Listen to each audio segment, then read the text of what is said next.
Morning. Morning, everybody.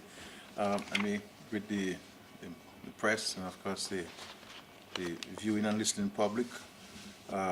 First off, as you would know, my son was involved in a vehicular accident yesterday, and one of the persons involved would have lost his life. So I want to extend, as I've done privately, my sincere condolences to the family of Mr. Key and Joseph. I can't say much on this matter as recognized, but I wanted to extend publicly my heartfelt condolences and solidarity with the entire family.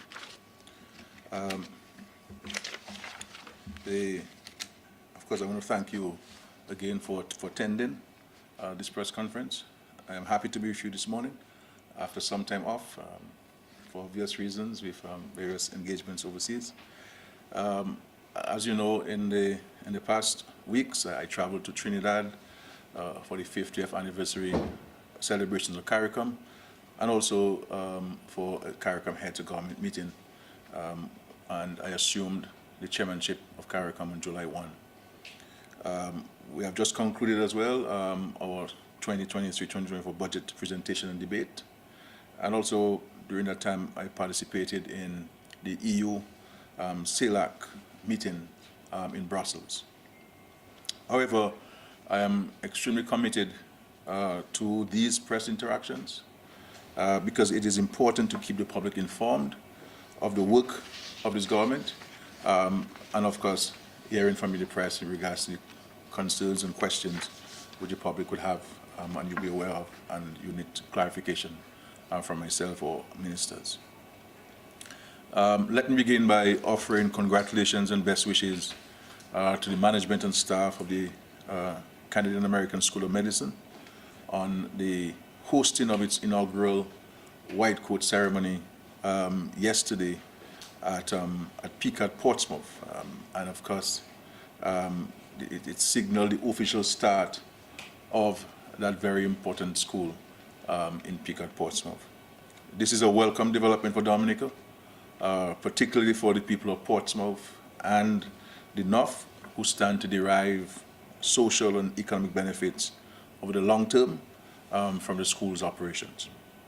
As a government, we are gratified to be at this point, after protracted efforts to secure suitable replacement medical school following the departure of Ross University. I look forward to the rapid growth and success of the institution and reassure the investors of our most sincere friendship and cooperation. So this is really exciting news for us in Dominica. In respect to electoral reform, consultations on the review of Dominica's electoral system conducted by Sir Dennis Byron commenced this evening at 7 p.m. at the State House Conference Center. I cannot stress enough the importance of this exercise. All Dominicans have been invited to lend their voice to the discussion, which will take place over a 2-week period until August 28. As I've said before, I am determined as Prime Minister to see this process through to its conclusion by year end, so that the legislation can be passed and enacted into law. I wish to use this opportunity to call on all Dominicans to take an active part in the process. Electoral reform is a national issue, and it is my wish that every Dominican, whether here or abroad, feels part of the process. The first group consultation scheduled for this evening is for members of the legal fraternity, and on Tuesday, representatives of political parties and independent election candidates will have their turn at the same venue and time. We have also scheduled consultations for members of the public service, religious organizations, trade unions, business associations, youth-based organizations, sports associations, and the media, as well as for medical professionals, engineers and contractors, and managers of financial services, among other groups. Sessions are also planned at the district level and virtually for members of the diaspora. Members of the public can also provide feedback on the Sir Dennis Byron report by sending written submissions to email address capsec@dominica.gov.dm. So capsec@dominica.gov.dm.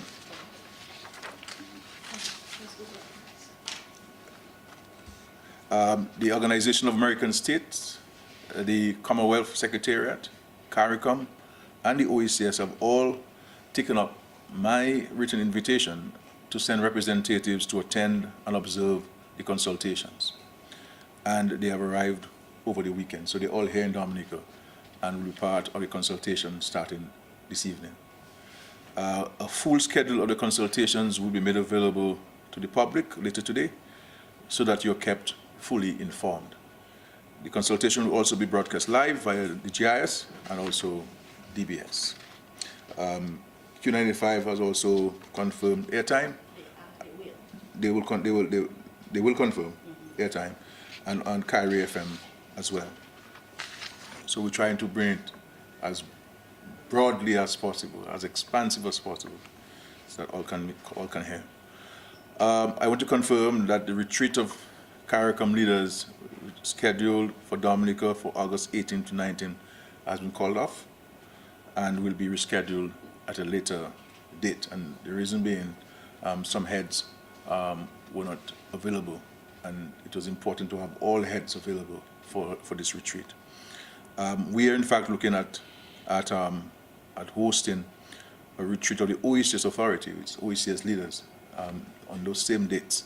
But we're working on this, and hopefully by this evening we'll confirm the actual hosting of that retreat here in Dominica. A number of heads have confirmed their attendance, but we're working on others. So once we confirm that, then we will inform you of the final decision on the hosting. On Friday, the government of Dominica issued a statement dispelling rumors that the Botanic Gardens had been sold to a foreign buyer, or any buyer for that matter. Despite efforts to continue this false narrative, I want to reassure the general public that this was nothing more than a malicious rumor. There is absolutely no truth to any suggestion that we sold the gardens in part or in whole. In fact, there has never been any discussions about the sale of the gardens. And you, all Dominicans, have my solemn word that there is no intention to do so now or in the future.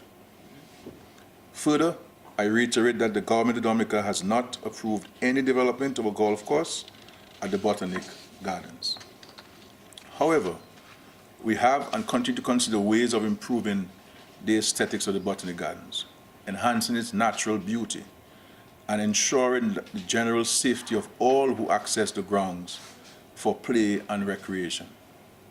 We have considered a number of recommendations to redevelop the Botanic Gardens, including the leveling of the cricket playing area near the pavilion and the construction of an overpass to ensure the safe passage of children moving to and from school through the gardens, and also constructing a bypass from the UWI Center across to the cemetery to allow vehicular traffic to bypass the gardens, and so that we can turn the gardens into a truly pedestrian park as it was really originally intended to be, and as is the case of all botanic gardens that I know of across the Caribbean and the world. And so these are the plans the parliamentary representative for Rosa Central spoke on in her most recent budget contribution. And I agree we have a responsibility to enhance this green space for the enjoyment of our own people and the tourists who flock to the area on a regular basis. Please be assured, however, that like many of you, we attach immense value to the historical and environmental significance of the gardens to the people of Dominica. This is a treasured space, a part of our patrimony that will be protected for generations to come. I can only hope that our efforts to enhance the Botanic Gardens, and indeed the city of Roseau, will be met with will not be met with divisive rhetoric and counterproductive attempts to stifle development in the name of petty, partisan, and I dare say dishonest politics. And we have to also appreciate, those of us who know Roosevelt and know the gardens very well, that there are two parts to the lands there. There's the Botanic Gardens and there's the agricultural station. And you will see that there's a hedge of plants demarcating this two. And if you go to the agricultural station portion, you will see scores of derelict vehicles, equipment, and abandoned buildings. And this is one of the reasons why the Ministry of Agriculture has taken the decision to provide better housing for the staff, and they'll be moving into the Vanus house, because the Vanus house has been renovated and improved. And this is one of the reasons why we took a decision more than 10 years ago to decentralize the provision of extension services to Dominicans. Because as you know before, we all had to go to the gardens to get services from the agricultural extension officers. These things have been carried out at the region level. They don't call it districts, they call it regions. And so you have the northern region, you have the southern region, the western region, the eastern region, etc., the central region. And so services are provided there. So there are two parts: the Botanic Gardens, as we know it, and there is the agricultural station. And so in respect to this issue of the miniature golf, which I understand is still carrying on, we're looking at where the agricultural section is, to use some of that space to construct, we have not taken a decision, we're still exploring, an entertainment center. In that space will also include where the basketball court is. And then take the basketball court and create a sports zone where the Dominican club existed. So you would have, because though we have built sporting facilities for Roosevelt Central residents in particular, at the stadium, we recognize that it has been overrun by entertainment activities. And so we never really have time to play. And what the member of Parliament Roosevelt Central is seeking to do, in consultation with sports people, is to redevelop, and she is in fact, as a matter of fact, mobilizing resources by speaking to friendly governments and other organizations to redo the tennis courts, put in basketball courts in there with proper washroom facilities, and to build a facility, break down this old derelict building there and to construct a facility there that will provide additional economic and social opportunities for not only the Roosevelt Central people, but for Dominica on a whole. The reality is in Dominica, we need places where people can go and recreate in a safe place. And the issue of the miniature golf, you know, I went to, and where I got the inspiration, myself and Member Parliament got the inspiration, is that we visited, along with the two small children, the mall in New Jersey. And within this mall, there are a number of entertainment, recreational activities. One of them included a glowing golf, miniature golf in the building. So you buy a ball, everybody gets a ball and a stick and a club, and you go in there and it is lit, it is lit, the balls glow in the dark, right? And you play as a family. I found it so refreshing and so entertaining. And then issue of a bowling alley where families can go. So a skating ring where children can go and skate in safe places. A built-for-purpose theater, movie theater for Dominicans to go. And we've been toying, where in Dominica can you get this land to do? And so this is what you talk about miniature golf. So there'll be on the roof of the building, that's where you would have the miniature golf, the green part of the miniature golf on the roof of the building. And you know, so we have conceptual drawings that we have not given any firm consideration to, because you have to consult. You know, and within Dominica, everybody has a view, everybody has an opinion, and so forth. But we really have to create. I mean, we saw what has happened with the construction of the playground at the People's Park. And even that, the Member of Parliament received serious pushback in terms of placing it at the People's Park. And we have seen the immediate and dramatic positive impact on families. So you're now seeing families going together. I've seen grandmother there, mother there, children there. It's enclosed, it is safe, and that's what we need to do for the children. In respect to the Botanic Gardens, if we're talking about we're a country of water and rivers and waterfalls and lakes, you know, the part of the plan is to create that opportunity at the gardens where you can, you know, and some kind of like a feature, whether it's for plants or stuff, and to have all indigenous plants of Dominica, and also friendly country, because the original part of the gardens, you had plants from different parts, Malaysia, Indonesia, different parts of the world at the gardens, and to bring this back into the gardens, enhance it, you know, make it an attraction in itself. The reality is what we have now at the gardens is not a botanic garden. I mean, and for obvious reasons, natural disasters, a lack of maintenance plan, a lack of regenerative plan, because when you're doing plants, you have to keep planting. You have to propagate plants and ensure that you have, you know, you can replace plants if they break, they fall, if they get destroyed, they do not grow properly. So you have to have this. So all of this we're looking at. And to create a safe zone for children to be able to play. So, you know, if you're in the gardens and you're your husband taking a walk, I can't say for Kala because I think he's going to get married soon, I told me. But if if it's, you know, you're in the gardens. The garden is several acres of land, and so you're in the Botanic Gardens as we know it. You're taking a walk in your husband and so forth, you know why. But you have your children in a safe area, so you know they're safe. They have not wandered off to Bath Road or to Valley Road. So they're in the park. And because the cricket has been part of our history at the gardens, it is not advisable that we take out cricket from the gardens, that we keep cricket in the gardens. Rebuild the pavilion, rebuild the playing surface. Because it is a massive slope that's there, you know, and to upgrade it. And we're even looking at, you guys are going there every day to play football and destroying the grass. And so part of the plan is to get them off we have two options. If you look at between the wall on Valley Road and the pavilion, you'll see a space there.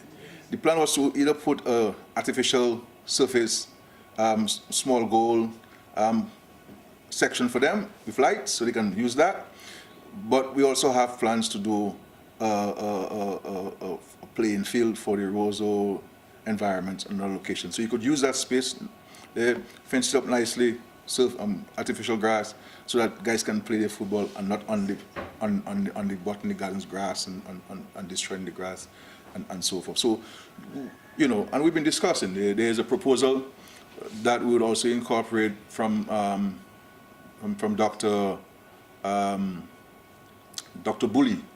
He had made a proposal. I don't know if I intend to meet his wife very soon to look at it, to incorporate his suggestion into this. So there's a number of consultations with Mr.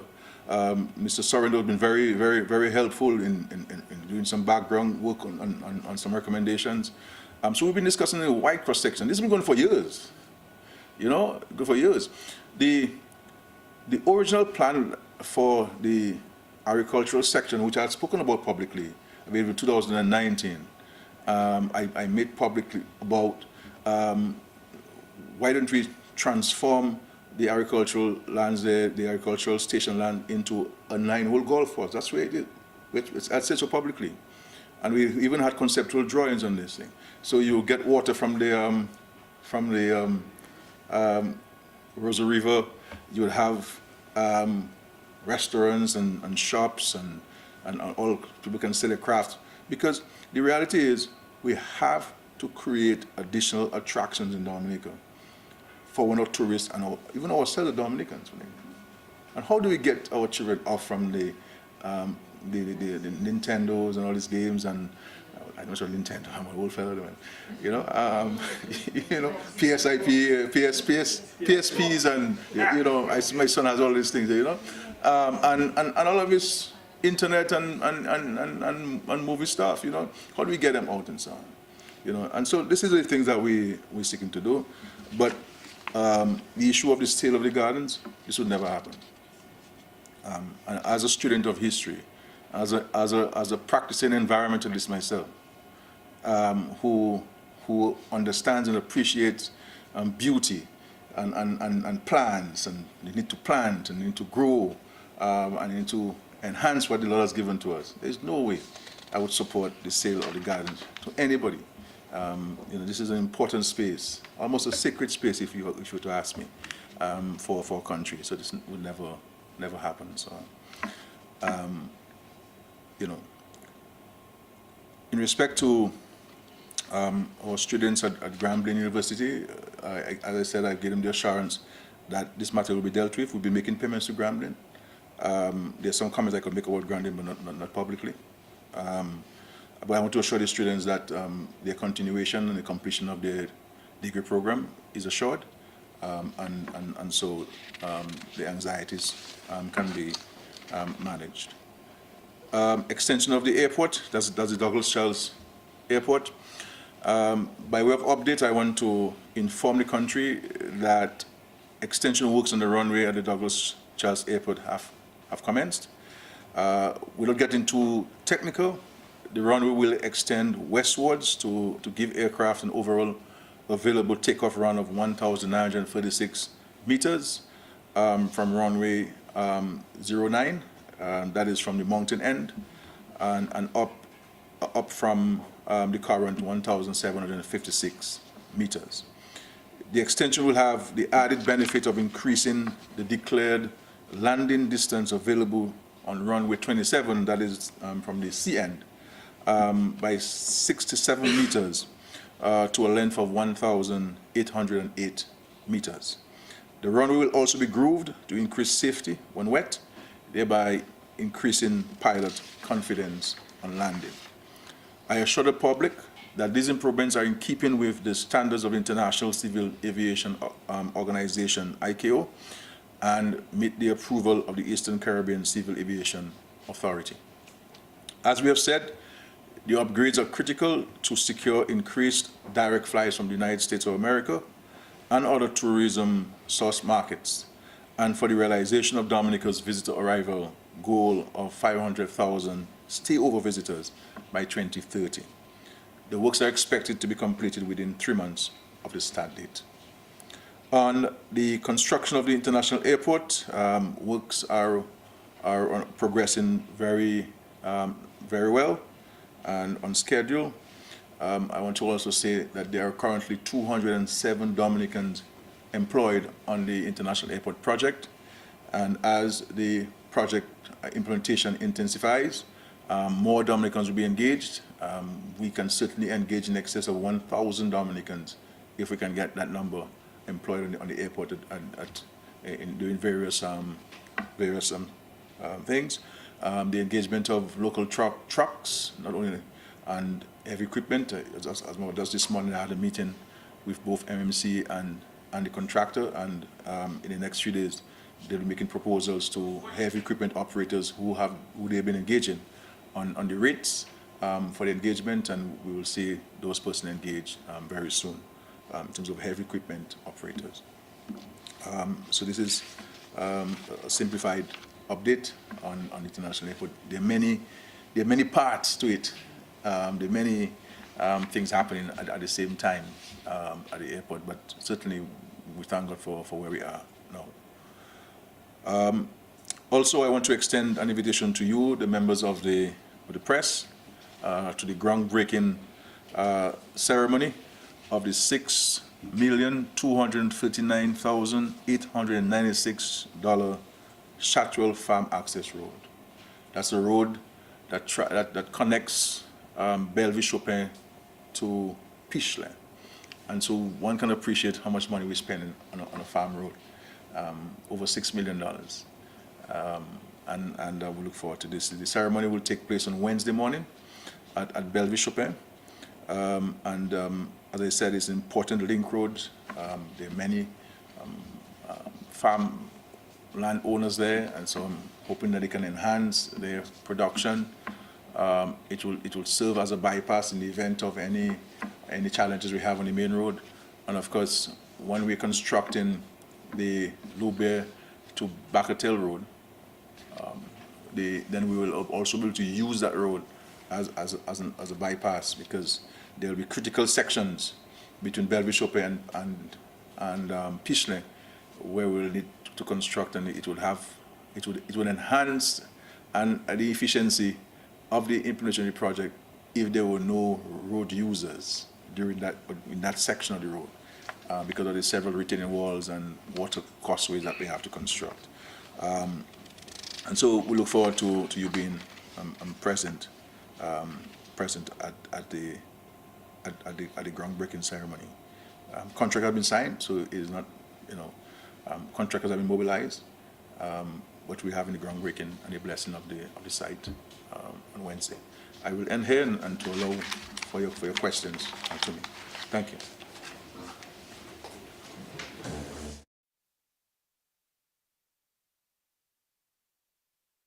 Thank you, Honorable Prime Minister. As customary, you may ask any follow-up questions on what he has already presented or ask new questions. Caladron Baptist, Nature Isle News. Yes, PM, you spoke about the CARICOM meeting that was scheduled for August 18th to 19th, but someone out in the region wants to know if a date has been set yet as it relates to that, because they did hear your answer, but if a date has been set, or if you have a date in mind, a proposed date in mind as it relates to that.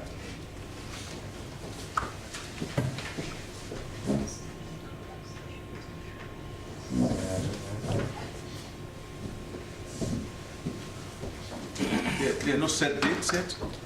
We are still in consultation, for a new date. So once we can agree on a date, so many competing events and competing schedules and so on, then we will be able to have it. But this is an absolutely important action which CARICOM needs to take. There are some very critical matters that CARICOM needs to consider. One of which is regional travel. The other has to do with trade and the removal of barriers, trade among CARICOM countries. The issue of food security. Where are we in respect to reducing our food import bill by 25% by 2025, which will be in 2 years' time? Where are we on this? What additional actions we need to take to achieve this? The issue of climate change is a major issue confronting us, and I don't think Caribbean people, we as Caribbean people, understand and appreciate the existential threat which climate change poses to us. And the reality is, the developed world, they give beautiful song and speeches. They express empathy to us, but the things that they need to honor, they have been failing to honor them. One of which is a commitment. First of all, we speak about the Paris Agreement, which was signed in 2015. Nothing that we've agreed in this Paris Agreement has come to reality. Nothing. There's a commitment that the developed world would make available $100 billion, annually, to a fund that countries like ours would have access to build resilience against natural disasters, and to better place our countries to withstand the ravages of these natural disasters. And we see what's happening in many parts of the world now, the heat wave that affected so many people, drought. So it's not only hurricanes we're talking about. We're talking about wildfires, for example, that are all sparked by the dryness of the ground. And so we are calling on the international community to fulfill its commitment to us.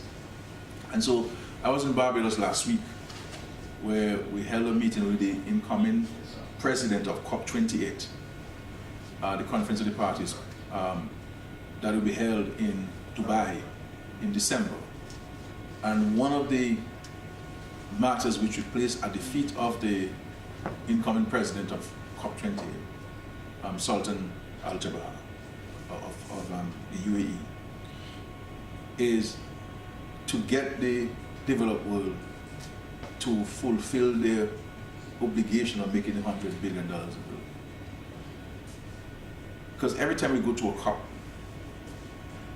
meeting, a conference, a summit, there's always a new proposal on the table, and not a reflection of fulfilling the commitment.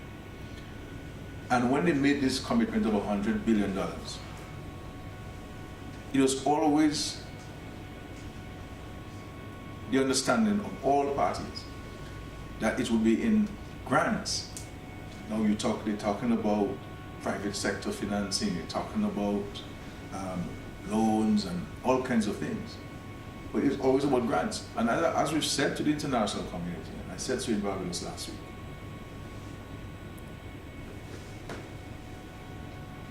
that we don't want no pity from anybody.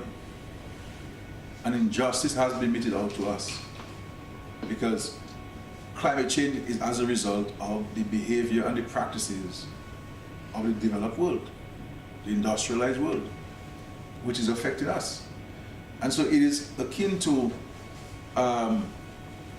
someone putting your house on fire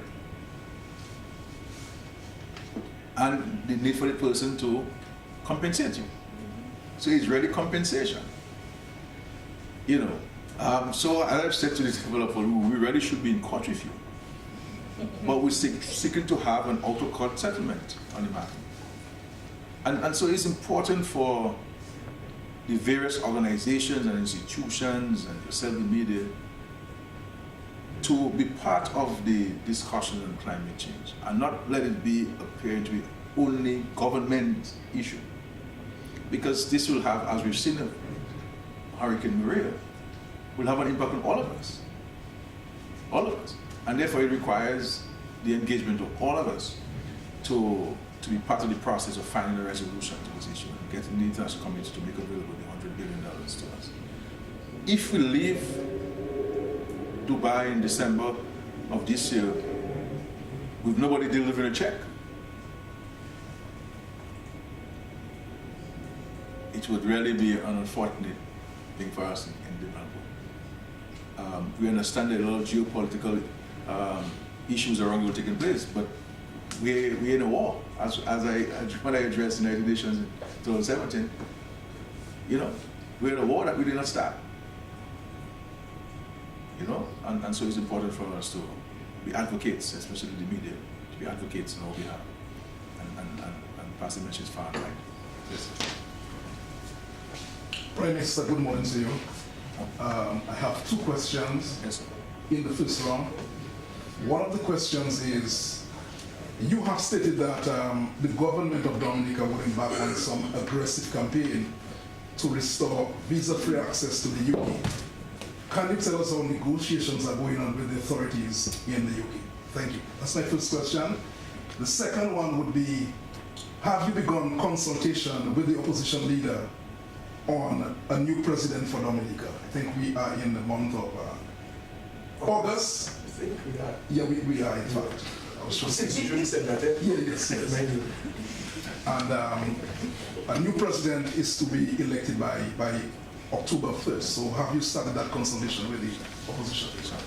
Thank you, Curtis. As I indicated in the Parliament 2 weeks ago, we continue to engage the UK government on all fronts on the matter of visa-free to the United Kingdom. The number of actions I announced that we have already taken insofar as enhancing the integrity and overall management of the CBI, and there are an additional round of actions that will be taken in the next weeks and months, which we believe would be sufficient to address and to allay the concerns of all our partners. And so these implementation actions are ongoing. I believe that once these decisions by the government would take root, then we would engage the UK government. We're not saying we will do, but we have done, and I think it's only fair that we go to them having taken action and having implemented the action that we're taking, so that there is a more concrete basis for having engagement. But we continue to remain in contact on an ongoing basis on this matter, and we're hoping that there can be a revisiting of the decision in respect of visa-free access to United Kingdom. So this is where we are, and we put in the resources and the time to implementing those actions. One of which is the mandatory interview of all applicants, and the other, the Attorney General is looking at further strengthening of the legislation to limit the change of name in nominee. It is a very easy process. There were some interim measures taken last year, but we're looking at even stronger legislation to make it very difficult, if not impossible, to have even change in nominee. Because what was happening is that there's some people who would have gotten citizenship and later on change the name. The law laws for it, but that's one concern that was raised first, and so we're addressing this matter, and we're seeking to address it in a more stringent manner. In respect to the appointment of the new president, yes, the new president will take up office in October 1. So we need to have a consultation in advance of that. I thought then I had less time when I indicated the earlier date for engagement, but I've been advised I have more time to engage in consultations. So I believe in the next few weeks I will be engaging the leader of the position as required by the Constitution on the government's nominee or my nominee as Prime Minister for the office of President. If the Constitution provided, if she agrees with my nominee, then there will be no elections, no voting. We will just present the name to the Parliament. If she doesn't agree, then there will be a voting for President, and any member is free to submit a name as a candidate, obviously following the provisions of the Constitution and the qualification requirements to hold the office of President or the Commonwealth nominee. But as far as issue of whether I am prepared to engage in consultation, all of the docs have been checked, and I'm ready to submit a name and consult the leader opposition on the nominee for president. I know some time ago it was intimated that I was going to be the president, and it was just suggested I was going to resign at the end of June because consultation would have taken place in July. I just checked my date today, August 14th, and I have not resigned. And so, It happens tomorrow morning. well, but that's to say that there's no such thing of me giving myself, and I don't think that would be. I don't think you can take a minister or member of parliament and turn him as president next day or something. But I don't think you should turn a prime minister to president straight from the office of the prime minister and walk across the streets. I don't think that would happen. I don't think it would be problem. I don't think it would be problem. Yeah. No, hold on. Go ahead, please. Mr. Prime Minister, given your approach to transparency, you always talk about you being transparent. Is there a problem in, is there a secret in talking to the name of the president? Well, I know this. I think the Constitution makes provision for me to consult with the leader of the opposition.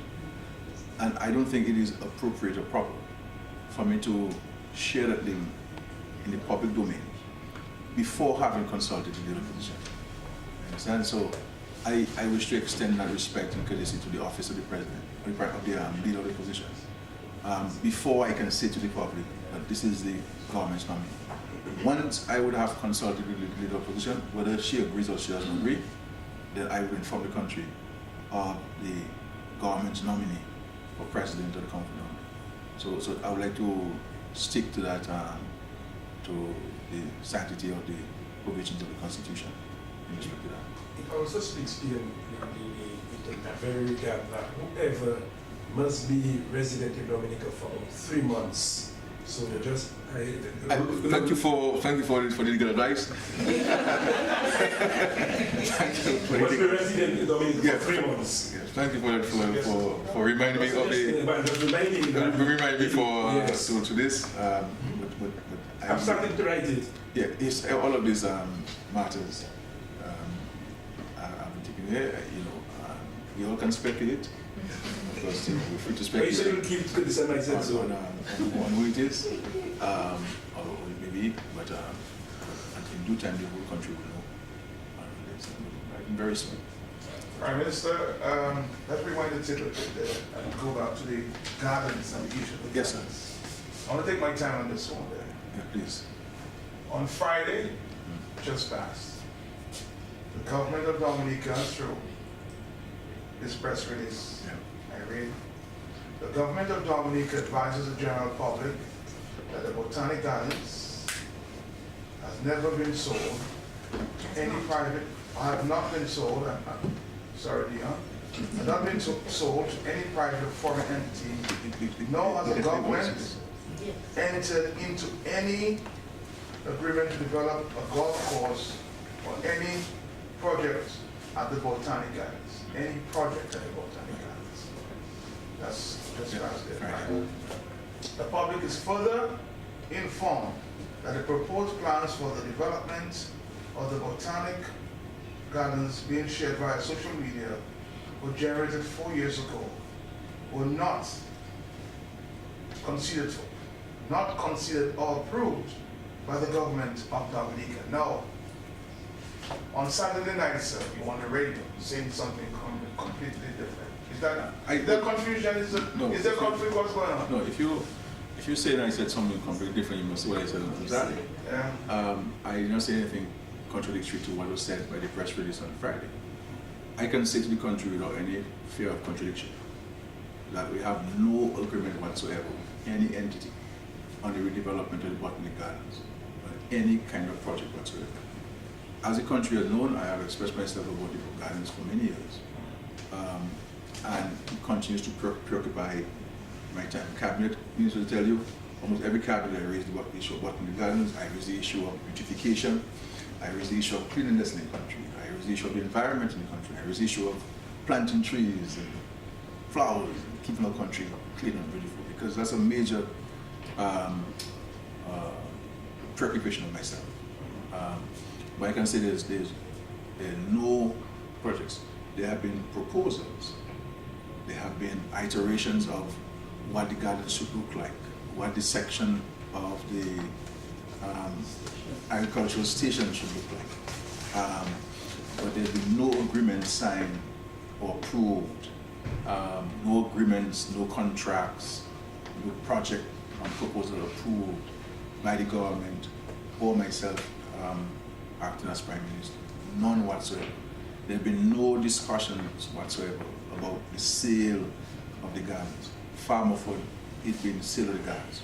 I can tell you, the practice in the UWP before we came into government in 2000 was that the Minister for Lands would have sold lands in Dominica, government lands in Dominica, without coming to the cabinet.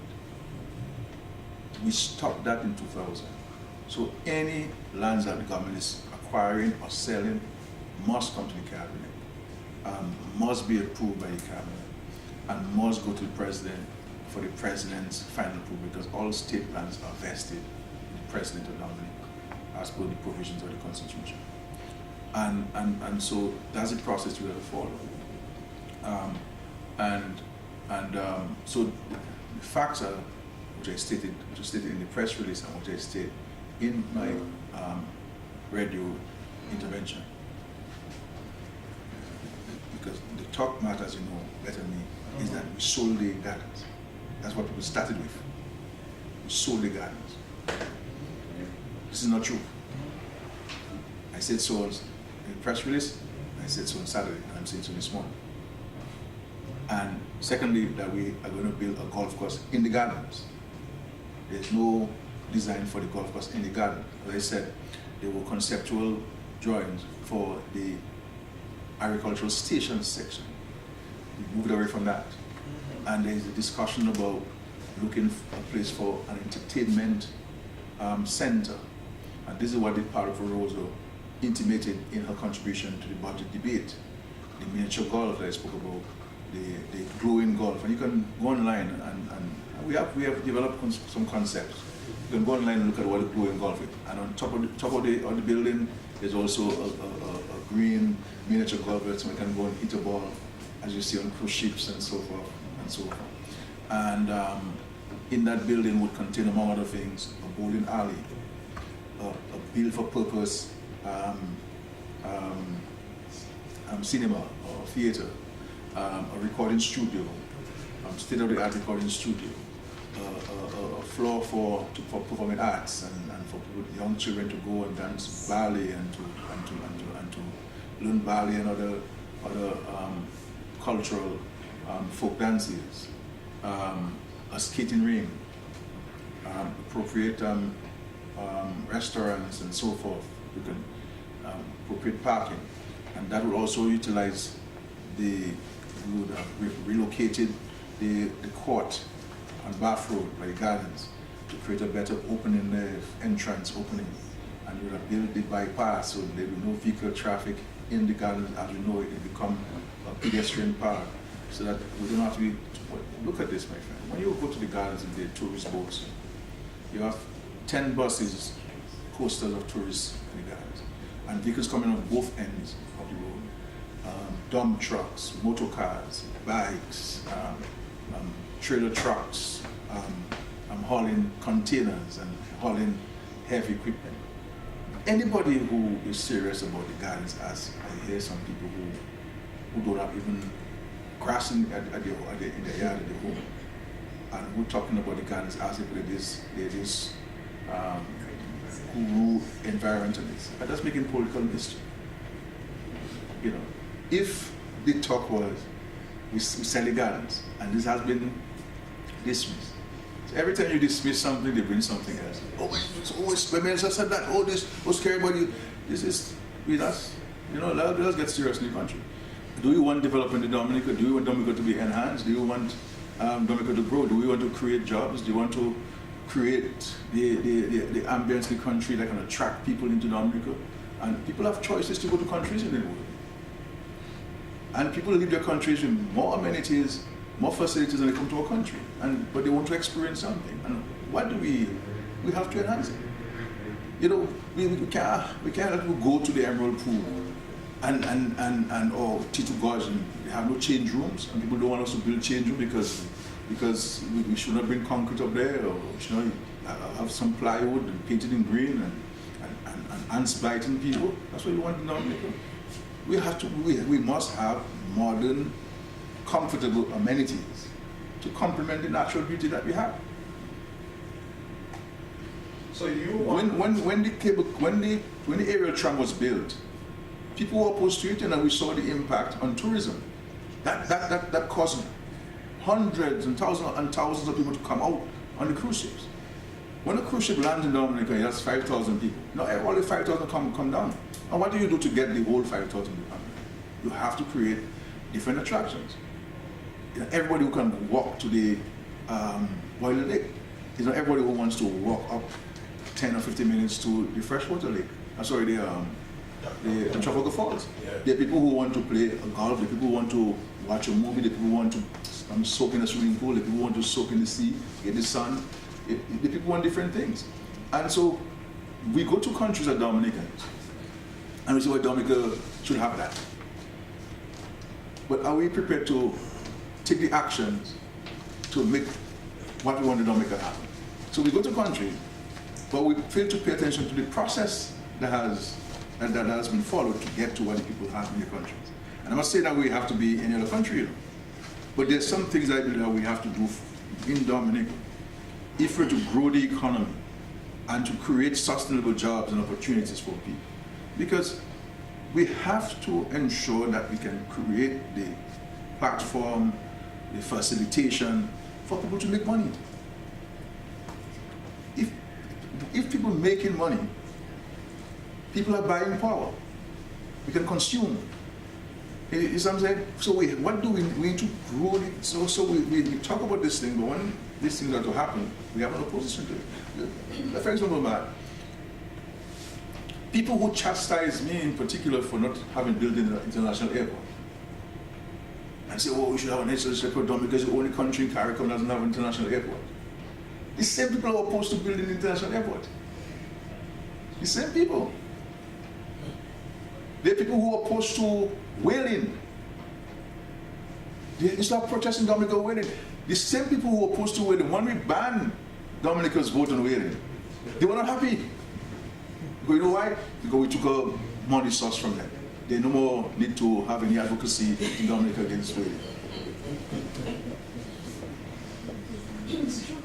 I see Matt shaking his head, watching me very intently and say, well, Skerrit, you're making some points there this morning. Mr. Prime Minister, Please, yes, as it relates to going back to the gardens, Yeah. I agree that there is need for development in the gardens. But, sir, what I'm hearing from most of the critics I've spoken to, there's a lack of consultation on the gardens.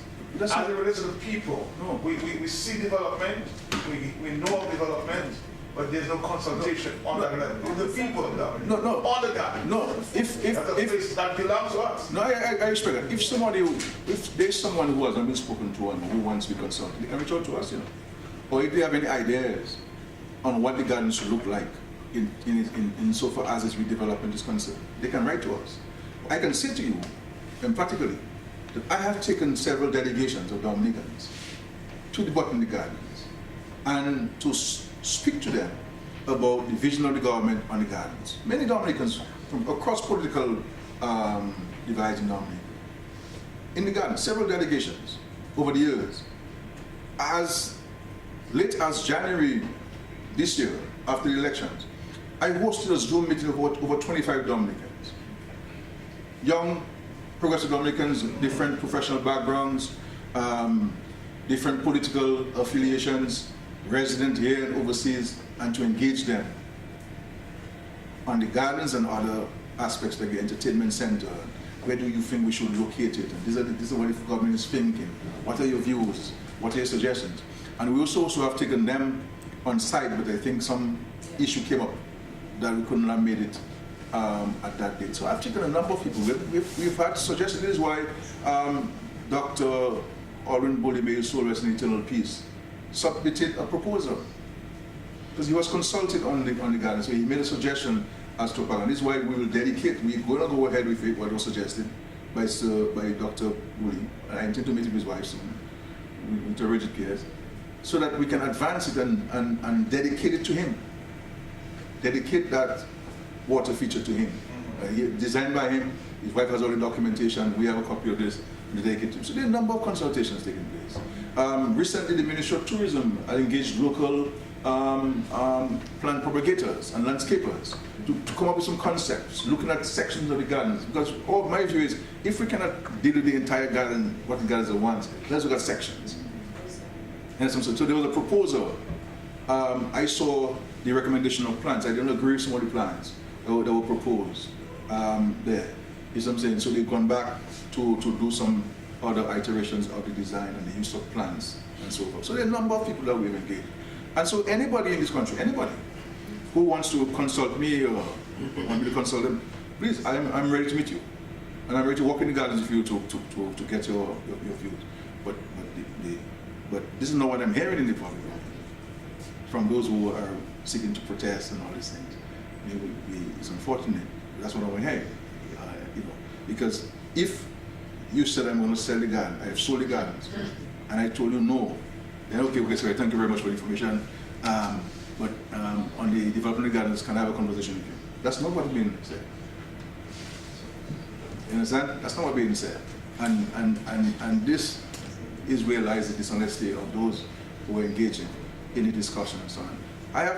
The gardens is not mine. I have an appreciation for the environment. And I'm not somebody who talks about those things in a loose way.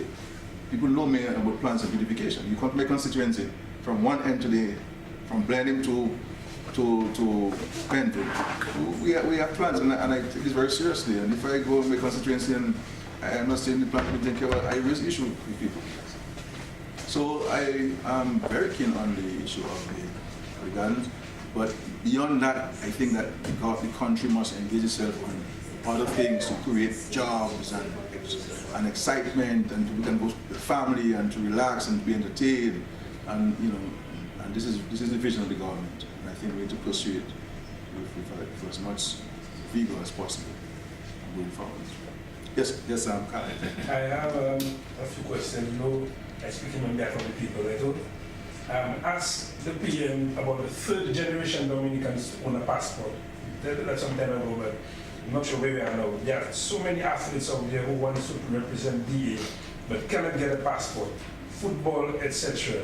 So that is one. The next one is asking, I hope you can ask the PM about the grotto. The people at the grotto, a lot has been said, monies, people are working and not getting paid over and over.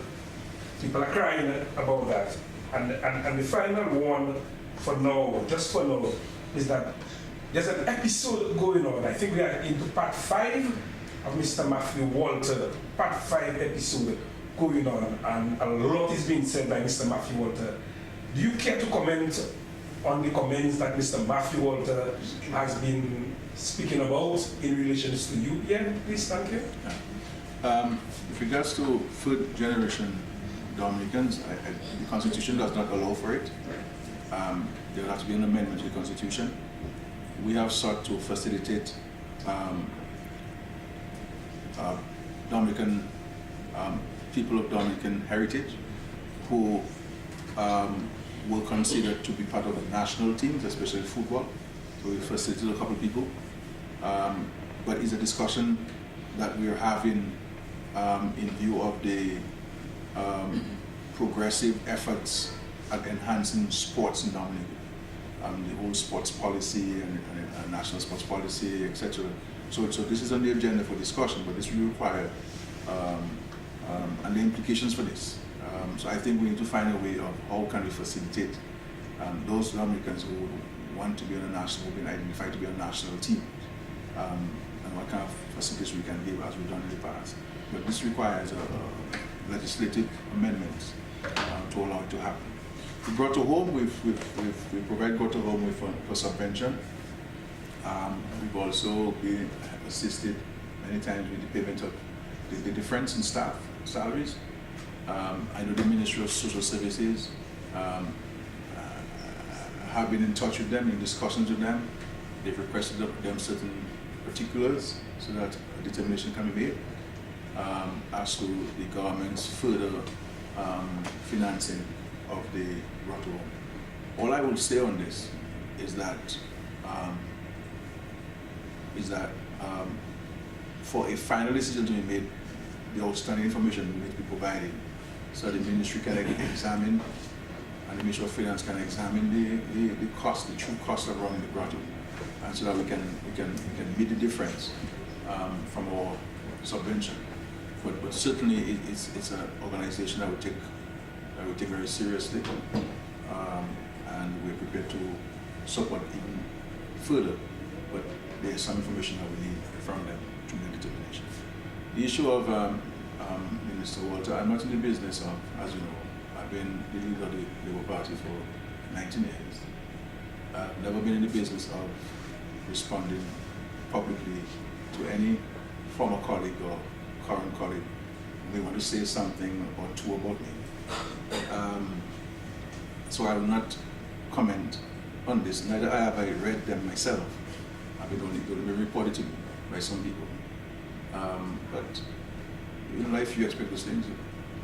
But the truth is the truth. So I will not say anything. But just to say that as Prime Minister of the country, I would know a lot about many people. But I choose not to engage myself in that kind of hate and animosity towards people. So I breathe peace on people, I breathe love on people, and the vindication is that of a man for me. My salvation comes from the Lord.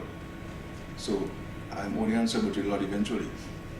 And I'm satisfied that when the Lord calls me, that He will say, well done, good and faithful servant, go for the pearly gates.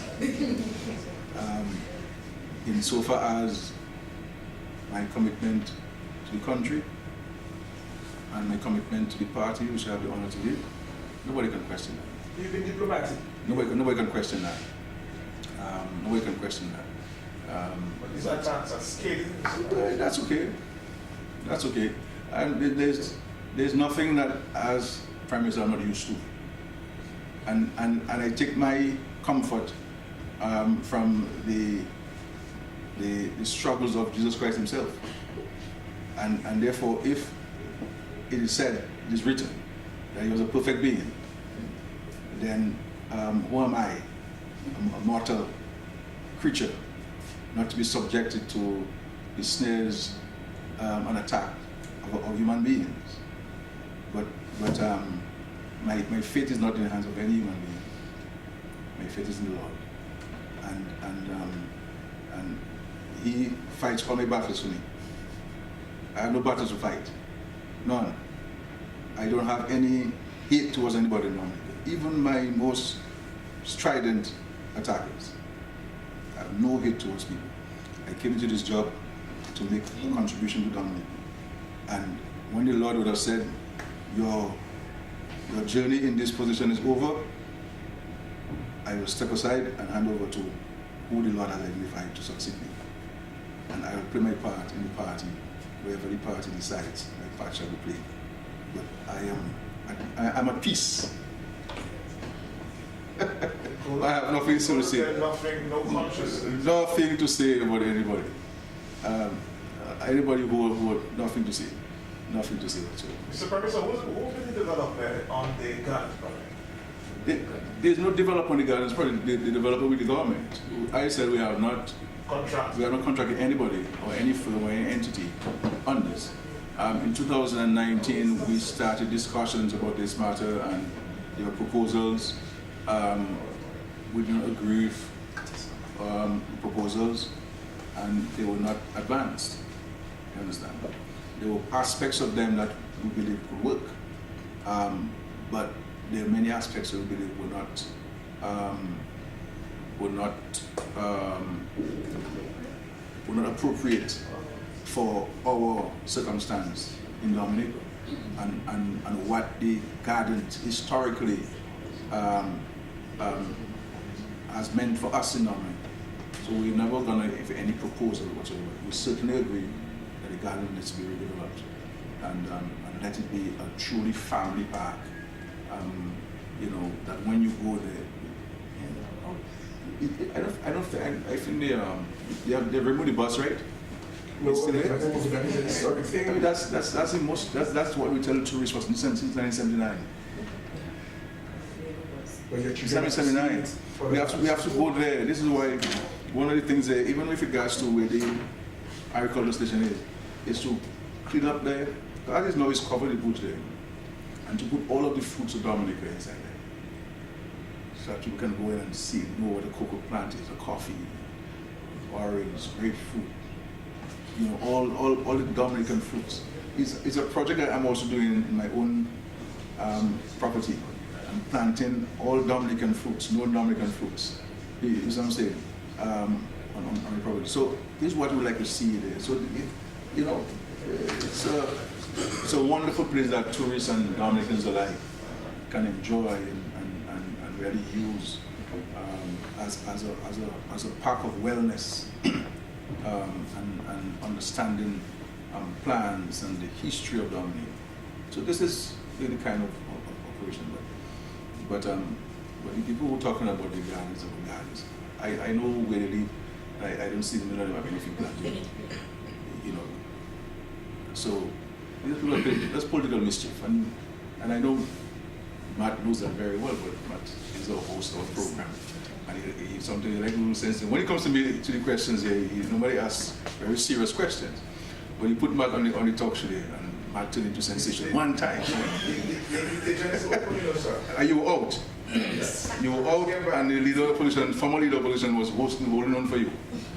Were you really big in America, you know, to have a former leader of the opposition holding on for you as your second fiddle? I just say, well, you're really a top class talk show host in the Caribbean, man. To have a former leader of opposition holding on for you big. But I will come at the appropriate time to you because there are a lot of things that your audience would like to ask me and I'm prepared to answer. Yes, please. Yeah, Prime Minister, as the chairman of CARICOM, you've made the reform of the education systems in the Caribbean a priority. Is that proving to be a very daunting task right now? I know it's just about a month and a half you've been into the position. Second question, Caribbean leaders have decided that by next year, early next year, free movement of the Caribbean will be implemented. What are some of the things that would be expected to be done in Dominica, for example, to facilitate free movement of people around the Caribbean? And will the Haitians be asked to move freely around the Caribbean when that is implemented in the region? Thank you, sir. Yeah. In regards to education and education reform in the Caribbean, again, that was discussed in Trinidad briefly. One of the things I've indicated I intend to convene as chairman of CARICOM is to bring educators from across the CARICOM community together at a symposium so that we can have a conversation on education as it is today and education as we would like it to be in the next 25, 50 years in the Caribbean. So we're hoping to organize this as a first step, and coming out of this is to identify a task force that would lead the process from a technical standpoint of identifying the elements of the education system that we need to make changes to, and the new education plan that should be proposed to the Caribbean community for consideration. So that's at the CARICOM level. At the OECS level also, we're working on in parallel, because that's also, if we're to host the OECS meeting this weekend, the retreat, that would be one of the agenda items, education reform in the OECS as well. So we're looking at all fronts. So I'll be convening a meeting with ministers of education and the various education experts in the Caribbean so that we can have a conversation, because we have not had that kind of conversation in the Caribbean for a very long time. So we do have a conversation on this. There's a very keen commitment on the part of heads to explore this, and so it's for us now to find a date that's suitable for stakeholders so we can convene that very important consultation. But it's absolutely important that we look at education reform to ensure that we can better prepare our people for the current world, because the reality now you have artificial intelligence. You have artificial intelligence taking place now in the world, and so the world has changed dramatically. But I don't think the education system has taken that change in the manner in which it should have. We add things to it to react or respond to the changes, but we have not done a review of the system and to reposition the system to be able to withstand those changes in the issue of free movement, again, as an agenda item for the retreat of CARICOM heads. We took a decision in Trinidad that by March of 2024, we will implement the free movement of all categories of persons within the Caribbean community. Obviously, there will be issues that individual countries would have, and of course, their countries, because of the security issue in Haiti, will have concerns about the absolute free movement of Haitians because from a security standpoint.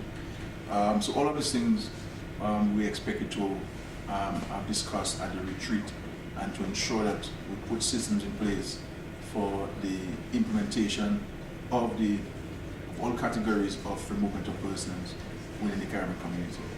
In Dominica's case, we're not going to wait for March of 2024 to go to Parliament to pass legislation to allow all categories of CARICOM nationals to move freely in Dominica. So we're going to go to Parliament before the end of this year to allow for all of the categories of free movement of persons in Dominica. I believe that it is an absolute necessity that we move away from these restrictions that we're imposing on CARICOM nationals from moving freely. I mean, during World Cup, we allowed people to move freely. And before we became independent countries, CARICOM nationals would move from one island to another with no difficulties. And I think the concerns which countries have that citizens from countries, from particular countries, are going to move en masse to other countries. The existing categories that are allowed to move freely, there's no evidence of that. There's no evidence that countries have been overrun. And the reality is every CARICOM country needs more people. Because there's almost negative growth in most of our countries. And how do we address this? You know? And so I am not criticizing any country which may have a concern, because every country has its own peculiar considerations. All I'm saying is that the issue that you're going to have a run, you're going to have people coming into a country in droves. Yeah, the evidence, the empirical data doesn't show that's the situation. Okay, but in Dominica's case, we're going to move to implement the CARICOM decision in advance of March of 2024, and I think that philosophically, ideologically, as Caribbean people, I think it's the right decision to make. Two more questions from me. When the vendors are asking questions, what is up with them? And I saw them have meetings in the Bayfront the past 2 weeks, and they're frustrated. They don't know where to go or to turn. And the next question is, when will be the next Dominica Labour Party delegates conference? Yeah, please. Yes, Charles, relax. Mr. Prime Minister, I want to take the opportunity to commend you for the bold move that you made with awarding Mr. Carve Moj and Anika Finance as a sport broadcaster for many years. I see this as a big move, especially in light of what is happening with our neighboring islands in the region, how they would ensure that their sports athletes get that kind of recognition. You see how Jamaica has done it, Hussein and the rest of the athletes in the region, and that I believe will reap great reward for us in Dominica. My question to you, I must say I admire you, you're very forthright because of your faith in God. My question to you is, what is your view? There's a lot going on right now in the world on same-sex marriage. My question to you is, it will come down to Dominica, that question of same-sex marriage. Have you entertained that thought as a leader of the country in terms of how you think about it, and what are your views on this? Thank you.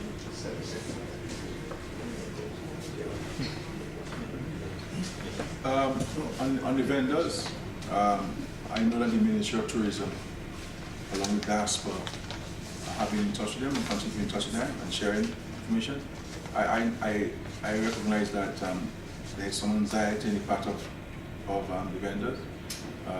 We are procuring the the tent, as we agreed at the meeting that was held at Fort Chang with the representatives of the vendors.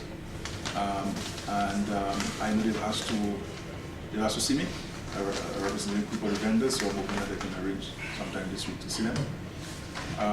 But let them rest assured that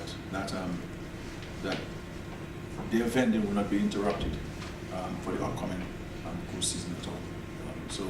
But I'm sure the ministry will continue to engage them on this matter. Yeah. Right? In the off-season, we are allocated some spaces, and suppose the city council have been mandated to work with the vendors for the space allocation. Some have accepted their space allocation, some are not in agreement with some of the allocation, but they have to finalize it in the city council.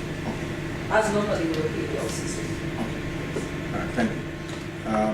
In respect to the Dominican Party's conference, Dominican Party will host a conference on the direction of the National Council as provided for the Constitution. And when that is done, then those who are members of the lower party will be so advised, and those who will be delegates will attend. But this is the most transparent and democratic political organization in the history of Dominica, and the most successful. The most successful. So let's pay attention to that. The issue of same-sex marriage. This is not a matter that the government has been discussing or has discussed. And I'm not aware that it's on the government's agenda. So that's all I will say on this matter. Thank you. Please. Yeah, I have one or two more questions, Mr. Prime Minister. Could be 5 or 6. Yeah, you mentioned sports in your deliberation a while ago. Yeah, go ahead. Yeah, can you tell us whether in fact the government has placed a bid for the staging of a match in Dominica in the T20 World Cup next year?